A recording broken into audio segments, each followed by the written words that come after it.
So I just received these messages when I was on one of these buses. So I have quickly gone through these emails and I have filtered as much as I needed to. But then I thought that, okay, I'll just show one email, but not all of them. But then I thought, it's not going to paint the full picture. Mm-hmm. So I have received an email or messages from an individual who used to ask Mohammed Hijab questions to regarding his faith, because his faith was dwindling Mm-hmm. thanks to these. There's actually two parts to that. I think the other Horace, part you're of keeping it. us in suspense. What's happened? Tell us. So anyway, so he's left Islam, Yes. but the reason why we know that already, and I know these guys, Mohammed Hijabs, and every Dai knows about it. But the reason I wanted to show this is because I wanted to show a systematic flaw. Because you know how these Muslims think that, or these Muslim apologists think that, okay, we've given you this answer, now just Mm. take it, okay, and hold on to your faith. And be That's what they happy with say. it. Yeah, Yeah. be happy with it. This is a shut up. This is it. We've told you this is metaphorical. No, sex slavery was okay, but back in those days, now this is the best we can give, and now hold on to your faith. But unfortunately, this is not how belief or lack of Or an lack thereof. inquisitive, curious Yeah, mind works. Yeah. it just doesn't work that way. So anyway, so this guy is obviously genuine because, well, no, I mean by genuine, obviously we've never shared a fake email or letter, but this guy, the reason why I'm saying this is because you're going to notice the emails were actually sent back in 2017. So this is even before, I even came, Public and started when I'm, speaking. yeah. Yeah. Well, I think I think I appeared April 2017 or something, but again, Oh. nothing. But so let's just start with this one. So I'll start with the first opening email. I've deleted obviously this person's emails. He goes, look at this, 15th of May 2017. Yeah, so I think that's thereabouts. I started. He goes, Assalamu alaikum, dear Ustad. Ustad, they say that to Teacher. teacher.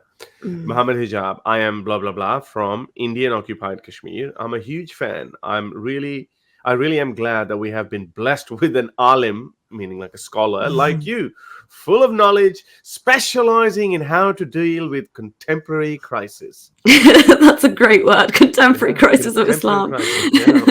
Yeah. Well, I think he probably meant, these liberal ideas versus Exactly. That's Islam. definitely Yeah, what he meant. Yeah. yeah, and make it. Yeah, but we can see it like, oh, Islam is in crisis, Yes.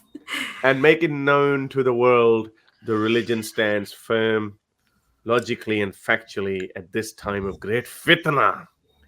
Please Fitna. reply You're back. spreading fitna, Horace, at this point in his I mind. wasn't. I hadn't even started, but I think at that point it was probably even an AP was very small. I think AP was probably around 30, 40K subs at that point. Wow.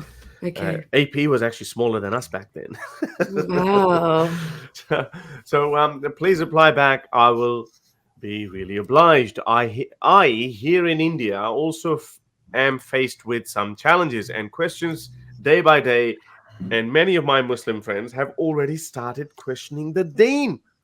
So this guy's friends, and he's from Indian Kashmir, which is a very conservative part of India, and because of the political problems, they tend to hold on to their faith a little stronger than the rest of Indian Muslims. So he's saying his friends have already started questioning. Them. It's like I'm holding the religion by my teeth. Okay. So your YouTube debates and discussions on things like terrorism, feminism, atheism, homosexuality, and things like that have helped a lot. But still, I need more. So I beg you, for the sake of Allah, help Oh. me and tell me how can I gain knowledge as yours, such knowledge as yours, on how to argue with logic with so-called progressives. So called progressives, Nuria, you so cool. Well, actually, you weren't a progressive back then either. This is a long time ago. Yeah, I was very much Muslim with him. You can please mention steps like suggest books and guides. I will be waiting for your reply. So Mohammed Hijab replied the next day. Oh no, same day, and nearly 5 hours later, he goes, "Assalamu alaikum, my dear friend. You may ask whatever question you want. You phony, scared." Anyway, so let's say. So he goes, "You may ask whatever question you want." So he goes, "Jazakallah khair, Sheikh. Can't believe this is you. Oh my God. I have watched almost all your videos online. May Allah be with you all the time. I am also being attacked by all of the by all these buzz and around religion by liberals, quote unquote, liberals. I want to equip myself with knowledge so these atheists like Nuria and Harris and AP can stop making fun of our religion because we've got nothing but our books in our hands."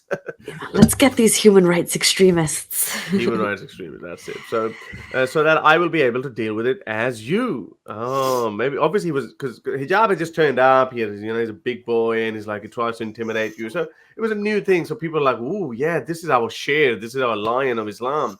So people obviously Mohammed Hijab is quite charismatic, and a lot of people are attracted to his persona, and so that's even after he jumped out that box. No,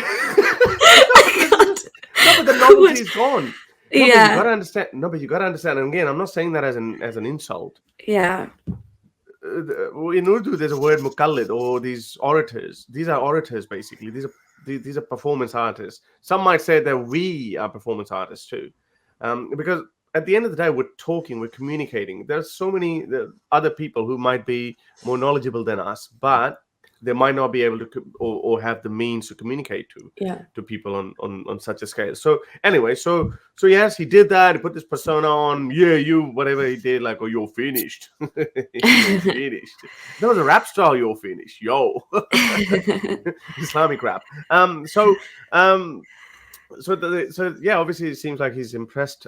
He was impressed by him, of him. So can you suggest me any books of yours or any playlist of all your lectures or anything like that? Just anything, something.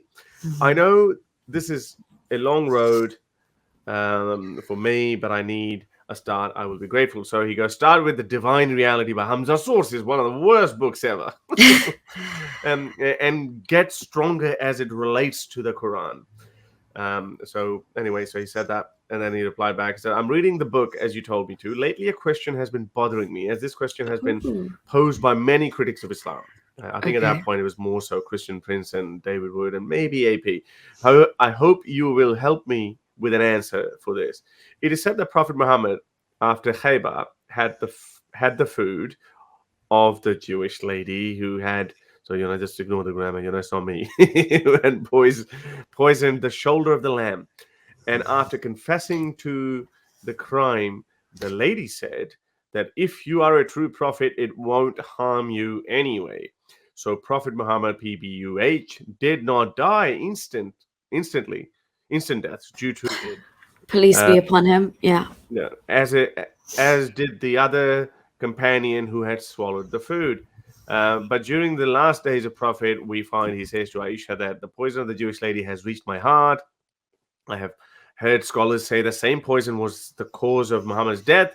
And so they ask, if he was a true prophet, then he shouldn't have died due to the poison, as it is claimed by the Jewish lady. Please answer. I will be highly grateful. Jazakallah. So he goes, so Muhammad Hijab replies, he says, whose criteria is that? There's nowhere in the Quran or Sunnah where that is how did you say that? This is mebtuned? What is that word? Big word, Muhammad Hijab. I think he means mentioned, and it's a typo. Yeah, probably. I think mentioned that is mentioned as a criteria for prophethood. And you know what he's talking about. He's basically saying nowhere in the Quran it is mentioned as a criteria that a prophet cannot die of poison. It's like, if a fake prophet comes up today and he dies, like he's run over by a truck. Oh, actually, Mirza Ghulam Qadiani, actually, apparently, he's the fake apostle of India, Pakistan, in the offshoot of Islam that's called Qadiani or Ahmadiyya, the most persecuted group in Pakistan. Their leader died in 1898 or 1901 or something, And apparently he slept in the bathroom, cracked his skull open, and all the mainstream Muslims make fun of him. There's so many jokes about it. So imagine them saying, so Sunnis would say, well, if he was a real prophet, how could he not find a better way to die? Like, I mean, he slipped in the bathroom and died there. Like, he died, basically died in his poop. So Muslims make fun of that. But imagine someone says, show me where in the Quran it says that the prophet cannot die in the toilet. It's like, that's basically what Mohammed Hijab said. It's even more detrimental because the Quran says the aorta thing, right? Like Muhammad said, if I was not a true prophet, it would be as if my aorta. I would cut the. No, if you associate anything, if Muhammad speaks on my behalf dishonestly, then I'm gonna cut his aorta. And that's exactly the words he relayed to Aisha on his death. Yeah. That's just a coincidence, I know. But yeah, you're right. This is as close as it can get to being mentioned in the Quran. And a self-fulfilling prophecy, if you will. Yes. That's why it's... I mean, according to their own indeed. Yeah. But obviously, as an atheist, we know this is all hogwash. For sure. So, guys, this is not a criterion that a prophet cannot die if poisoned. So, in fact, the scholars of Islam have said that the fact that the prophet might have died as a result of the meat from that woman might be an indication that Allah wanted him to be a shaheed. Yeah, all right. This seems a very reasonable opinion. So basically, Allah wanted him a martyr. Wow, so Allah couldn't even protect his main man, He had to martyr him. Yeah, but it's a circular reasoning behind everything. But anyway, so there are a few other questions. But one of them, the few more slides, I didn't get to censor them, but there's one of them at the end. This guy asked him, okay, thank you very much, brother. You've saved me a lot of questions. He goes, and now I have this. So I just want to respond to Kimber here. There's nothing peaceful about Muhammad, mate. So when I say police be upon him, I actually mean that. Get it right, man. So that's a good one. Police be upon him. Yeah, exactly.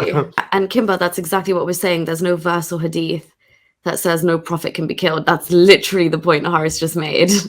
Wow.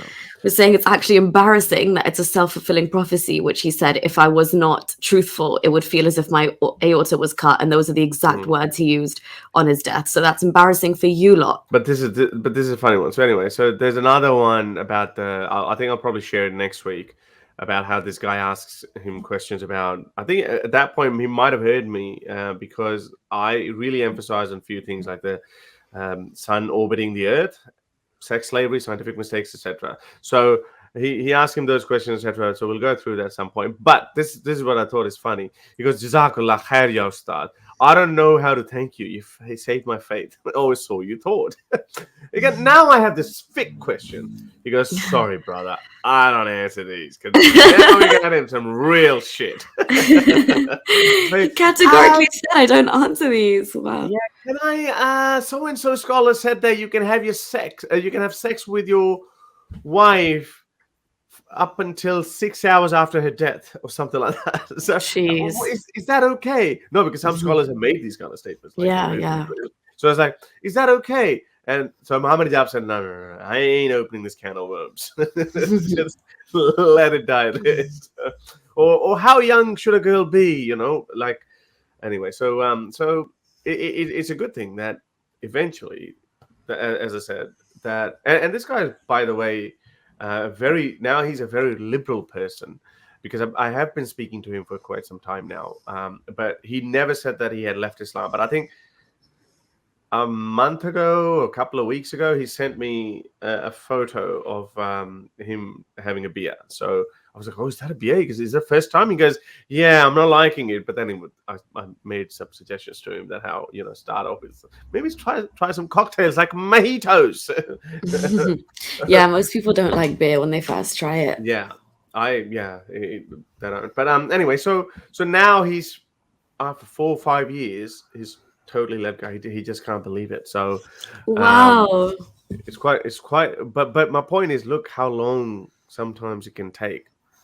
And this guy is very anti-Hindutva because he's in Indian Kashmir. He's an Indian Kashmiri, so he's very anti-Hindutva. And that's why I tell these people that these Hindutva, this mob mentality and how Hindutva has been trying to turn India into a Hindu Rashtra, Hindu republic. That's not helping. So it makes our job a lot harder, because those people who are in the middle, who are most likely going to leave Islam, then they tend to hold on to it a little longer because of this radical Hindu fascist movement. So yeah. Well, Horace, how does it feel that he used to look up to Mohammed Hijab and now he's sending you pictures of him having a beer? That must feel really good. Well, not really, because yeah, it's good. I mean, every He's letter. out of the fold of Islam, which is no, huge. every. Oh no, sorry, I didn't want to talk it down, but every letter like that is, I think, worth sharing. Sometimes I just forget a lot of those, or miss a few of those. But I know that there are far too many now. They're far too numerous to share them around. So it's good. It's definitely a good feeling, but I think it's definitely a better feeling for the person now, because he can live his life to its full Freely. potential. Yeah, totally. Also, I really like the fact that like a lot of these people start off questioning, and then the fact that he kept asking like question on question, and he was like you're just not satisfied. Everybody, when you hear their story out of Islam, the first thing they do, right, is go back to their alim or their whoever they look up to as a point of authority. And 99% of the cases I've heard of people leaving Islam have just come back and said the answers weren't good enough. They just weren't sufficient. They weren't. Yeah. I couldn't sleep at night. Yeah. So it's really, really great, like when there's critical thinking happening there, and your brain is just not allowing you to accept whatever you're being told, which is, the most comfortable and easiest way to stay stuck in Islam is just accepting those answers and then regurgitating them when you have discussions. But if they don't actually sit right with you in your head and your heart, you can't. And that's what we saw here. So that was brilliant. Yeah. To help me produce more videos like these, support me on Patreon or PayPal.